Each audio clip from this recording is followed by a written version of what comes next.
I am Dr. Naveen Kumar Cheruku, Senior Consultant Cardiologist at Jamcare Polymi Hospital, CS Rao Nagar.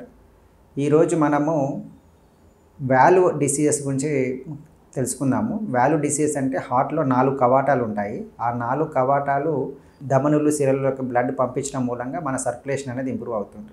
ఇందులో కొన్ని by birth defects వల్ల ఈ వాల్వ్స్లో ఈ problem రావడం వల్ల అవి స్టీనోస్ అవ్వడం కానీ, దగ్గరికి రావడం కానీ, లేదంటే లీక్ అవ్వడం కానీ జరుగుతూ ఉంటాయి. అలాగే యాజ్ ద ఏజ్ అంటే చిన్నపిల్లల్లో రుమాటిక్ హార్ట్ డిసీజ్ అనే ప్రాబ్లంతో కూడా ఈ వాల్వ్స్ అఫెక్ట్ అవ్వడం మూలంగా అవి స్టీనోస్ అవ్వడం కానీ, లీక్ అవ్వడం కానీ జరుగుతూ ఉంటాయి. ఈ లీక్ అవ్వడం కానీ, స్టీనోస్ అవ్వడం అయినప్పుడు దానికి సంబంధించిన ఇంటర్వెన్షన్స్ మనం చేయడం మూలంగా వాళ్ళ డిసీజ్ని తొందరగా ప్రివెంట్ చేయొచ్చు. అండ్ వీటికి ప్రొఫిలాక్సిస్ అనేది కూడా తీసుకోవాలి. ఎప్పుడైతే రుమాటిక్ హార్ట్ డిసీజ్ ఉంటుందో మనం కేవలం బెలూన్ టెక్నిక్ కానీ, సర్జికల్ టెక్నిక్తో కానీ ట్రీట్ చేసినా కూడా వారిని మళ్ళీ ప్రొఫిలాక్సిస్ ఇవ్వడం మూలంగా వాళ్ళని further infection of these valves and further progression of the డిసీజ్ని మనం ప్రివెన్షన్ చేయొచ్చు. అలాగే అక్వైర్డ్ అంటే ఏజ్ పెరిగినా కొద్దీ కూడా ఈ వాల్వ్స్ అనే దాని మీద కాల్షియం డిపాజిట్స్ అవి స్టీనోసిస్ అయిపోతూ ఉంటాయి.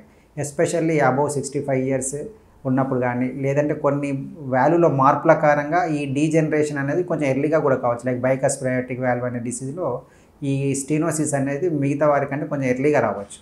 సో ఇలా ఎప్పుడైతే వాల్వ్ స్టీనోసిస్ అయినప్పుడు మనం దానికి రీప్లేస్మెంట్ అనేది చేయాలి. లేదంటే దానికి ఇప్పుడు కొత్త టెక్నిక్స్ ఏంటంటే టావీ అంటాం.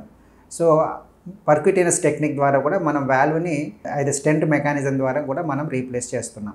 సో టావీ అనేది మనం అయోటిక్ వాల్వ్లో చేస్తాము. అలాగే మైట్రల్ వాల్వ్లో కూడా మైట్రల్ వాల్వ్ పర్క్యూటేనస్ టెక్నిక్ ద్వారా కూడా చేస్తాము. అలాగే కొన్ని డిసీజెస్ ఎలా ఉంటాయంటే వాల్వ్ లీక్ ఉంటుంది. అక్కడ వాల్వ్ స్టీనోసిస్ కాకుండా వాల్వ్ లీక్ ఉంటుంది. అలాంటి సందర్భాల్లో మన వాల్వ్ అనాటమీని బట్టి, దాంట్లో ఉండే అమరికలను బట్టి మనం దాన్ని రిపేర్ కానీ, రీప్లేస్మెంట్ కానీ చేయాలి.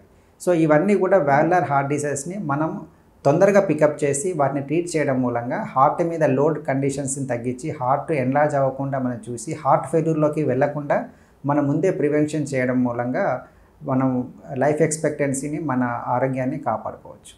Thank you.